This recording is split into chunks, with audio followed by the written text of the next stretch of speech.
Hello बच्चों, तो आज हम देखने जा रहे हैं क्लास 10 के साइंस के इम्पोर्टेंट क्वेश्चन। हमने अगले वीडियो में 28 क्वेश्चन हमने क्या किया था आप सभी लोगों को बता दिया था। हमने बोला था कि 28 क्वेश्चन हमने बता दिया है। बाकी अगले वीडियो में हम 28 क्वेश्चन और बता देंगे जो इम्पोर्टेंट क्वेश्चन है। यानी 28 उस वीडियो में, 28 इस वीडियो में 56 क्वेश्चन हो जाएंगे आपके। इस 56 क्वेश्चन में से कितने, 56 क्वेश्चन में से ही पेपर बनेगा आपका। यदि आप 56 क्वेश्चन को तैयार कर लेते हैं तो आपके 70 में 70 नंबर आ सकते हैं। ठीक, अब देखते हैं कि आज के 28 क्वेश्चन में कौन कौन से हैं। ठीक, आप लोग इनको जरूर तैयार कर लीजिएगा। ठीक, देखिए क्वेश्चन आपका है, पहला क्वेश्चन आज का है, मेंडलीव के आनुवांशिकता का नियम क्या है। मेंडलीव के आनुवांशिकता का नियम, ये क्या है, बायो का टॉपिक है। ठीक, आप लोग क्या करेंगे, इसे तैयार करेंगे, वो भी अच्छे ढंग से। फिर देखिए क्या, एक संकर संकर तथा दूसंकर, एक संकर तथा दूसंकर, ये भी क्या है, एक मटर के सिद्धांत पे है। आप भी इसको क्या करेंगे, तैयार कर लेंगे। फिर देखिए तीसरा है, लिंग निर्धारण की प्रक्रिया क्या है? लिंग निर्धारण की प्रक्रिया, ये एकदम इंपॉर्टेंट क्वेश्चन है। ये तो सीधे 5 नंबर में आएगा, तो सीधे 5 नंबर का। बच्चे, लड़की होगी या लड़का, इसी पे क्या करता है, डिपेंड करता है, हमें इसी में बताना रहता है कि लड़की होगा या लड़का। यही हमारा टॉपिक लिंग निर्धारण की प्रक्रिया है। ठीक, फिर उसके बाद चौथा टॉपिक है मानव मस्तिष्क क्या है, मानव मस्तिष्क। फिर हमारे पांचवी टॉपिक है तंत्रिका तंत्र क्या है, पांचवी टॉपिक क्या हमारी, तंत्रिका तंत्र। फिर देखिए छठवां, मानव के मादा जनन तंत्र तथा नर जनन तंत्र का वर्णन, ये भी इंपॉर्टेंट क्वेश्चन है। नर और मादा जनन तंत्र हमें तैयार करना है। इन दोनों में से आपको पेपर में एक तो पक्का देखने के लिए मिल जाएगा। ये भी क्या है, सीधे ये जो बता रहे हैं क्वेश्चन 5 नंबर से कम में नहीं पूछेगा, 5 नंबर में। फिर देखते हैं प्रकाश का परावर्तन तथा नियम।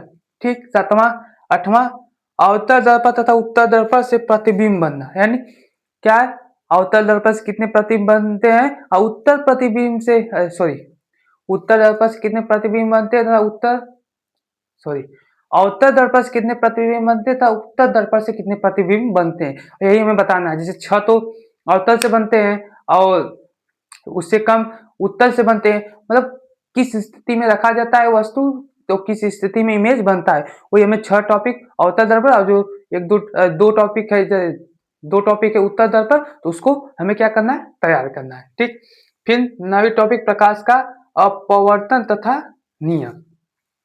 क्वेश्चन नंबर 9, क्वेश्चन नंबर 7, प्रकाश का परावर्तन, प्रकाश का अपवर्तन, ये भी इंपॉर्टेंट क्वेश्चन है। ठीक, ये यदि 5 नंबर में नहीं आता है तो इन दोनों में से पक्का थी 2 या 3 नंबर वाले क्वेश्चन में आपको देखने के लिए मिल जाएंगे। क्या करना रहता है, बताना है प्रकाश का प्रवर्तन क्या है, प्रकाश का अपवर्तन क्या है, और इनके नियम लिखने के लिए आपको बोल देगा। इन दोनों में से एक टॉपिक आपको पेपर में देखने के लिए मिल जाएगी।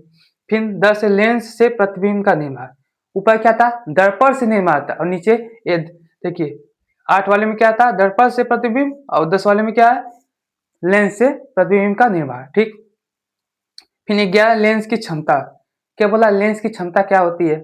फिर 12 और 13, 12 और 13 निकट दृष्टि दोष और दूर दृष्टि दोष। ठीक, मतलब निकट दृष्टि दोष और दूर दृष्टि दोष। ठीक, ये भी दो टॉपिक, ये भी आपको 3 नंबर में देखने के लिए मिल जाएगी।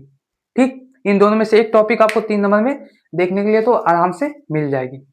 फिर देखते हैं 14, मानव नेत्र का संचित वर्णन, क्या करना है आपको, मानव नेत्र यानी आंखों का क्या बनाना है, डायग्राम यानी चित्र बनाना है, और उसका क्या करना है, संचित मतलब चित्र के साथ उसका वर्णन करना। पहले चित्र बनाएंगे, फिर उसके बारे में लिखेंगे, फिर पहले क्या करेंगे,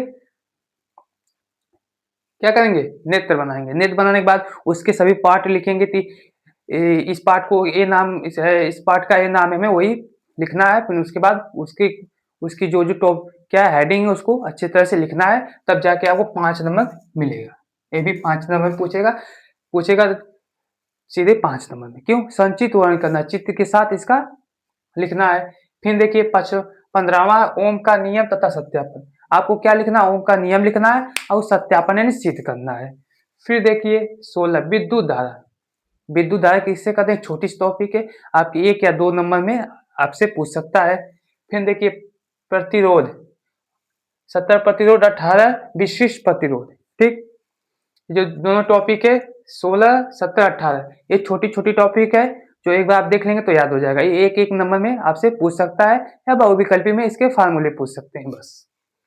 फिर 19 है श्रेणी क्रम संयोजन तथा फिर 20वां है समांतर क्रम संयोजन, ठीक। इन दोनों भी क्या करना, प्रूव करने के लिए दे देगा कि श्रेणी क्रम संयोजन निकालिए आप, समांतर क्रम संयोजन क्या दे देगा, फार्मूला दे देगा, या आपसे फार्मूला पूछ सकता है कि श्रेणी क्रम संयोजन का फार्मूला क्या होता है और समांतर क्रम संयोजन में क्या होता है।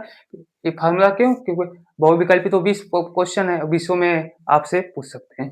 फिर उसके बाद 21 है चुंबकीय बल रेखाएं। चुंबकीय बल रेखाएं क्या होती है, ये भी 1 से या 2 नंबर में क्वेश्चन पूछेगा। फिर उसके बाद 22 से बायोट का नियम, ठीक।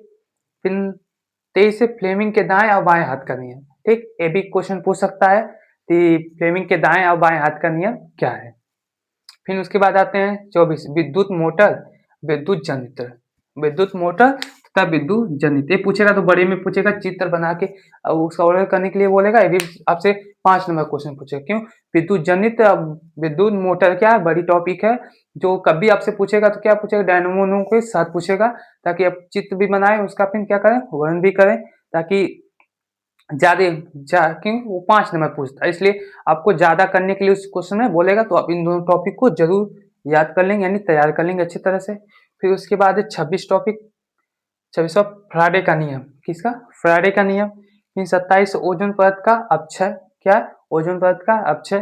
फिर 28 फिर टॉपिक है ऊर्जा के सूत्र, ऊर्जा के सूत्र क्या क्या है, हमें आज की हमारे 28 टॉपिक है कंप्लीट हो गई, ठीक। हमने क्या किया था, पिछली वीडियो में 28 बता दिया था, यानी चैप्टर फर्स्ट हमने बताया था, फिर हमने बोला था कि 28 टॉपिक आज बताएंगे, 28 टॉपिक अगले दिन, यानी हम आज क्या करें, अगले दिन आपके टॉपिक 28 टॉपिक बता रहे हैं। आप क्या करेंगे, इसे लिख लेंगे या स्क्रीनशॉट लेकर रख लेंगे। इसको देखने के बाद, ठीक, आप लोग जाएंगे इसके पिछले वीडियो जो हमने 28 क्वेश्चन बताए उसको भी तैयार कर लें, ताकि आपके पेपर में 70 में 70 नंबर आ सके। क्योंकि 30 नंबर का प्रैक्टिकल होता है, प्रैक्टिकल नंबर तो सभी को मिलते ही है। कोई सरकारी स्कूल में पढ़ रहा है तो उसको 28-27 नंबर मिल जाएंगे, कोई प्राइवेट है तो उसको 30 में 30 मिल जाएंगे, ठीक। आप लोग क्या करेंगे, इसको अच्छे से तैयार कर लेंगे। यदि आप लोगों ने अभी तक हमारे चैनल को सब्सक्राइब नहीं किया है तो जल्दी से जाइए चैनल को सब्सक्राइब कर ले, ताकि और भी कोई अभी बहुविकल्पी क्वेश्चन बचे हैं, क्या, बहुविकल्पी प्रश्न, यदि हमें कोई इंपॉर्टेंट बहुविकल्पी प्रश्न लगते हैं तो हम आपको करा देंगे, ताकि आपको बोर्ड एग्जाम में कोई किसी प्रकार की दिक्कत ना हो, ठीक। आप सब लोग क्या करेंगे, इसे अच्छे तरह से क्या करेंगे, तैयार कर लेंगे, ठीक। अब मिलेंगे हम अगले वीडियो में एक नई टॉपिक के साथ। यदि इन सब टॉपिकों में यदि आपको इसको कोई कोई सॉल्यूशन चाहिए, आपको टॉपिक नहीं समझ में आ रही है तो आप कमेंट कर सकते हैं, क्वेश्चन नंबर और क्वेश्चन लिख देंगे, कौन सा क्वेश्चन आ रहा है, हम एक आपको प्रॉपर वीडियो यानी एक प्रॉपर वीडियो बना के दे देंगे, ताकि आपको समझ में आ जाए, ठीक। अब मिलेंगे हम अगले वीडियो में नई नई टॉपिक के साथ। यदि आप लोगों ने अभी चैनल नहीं सब्सक्राइब, जल्दी से आप लोग हमारे चैनल को सब्सक्राइब कर ले, ठीक। अब लोग इसको लिख लेंगे।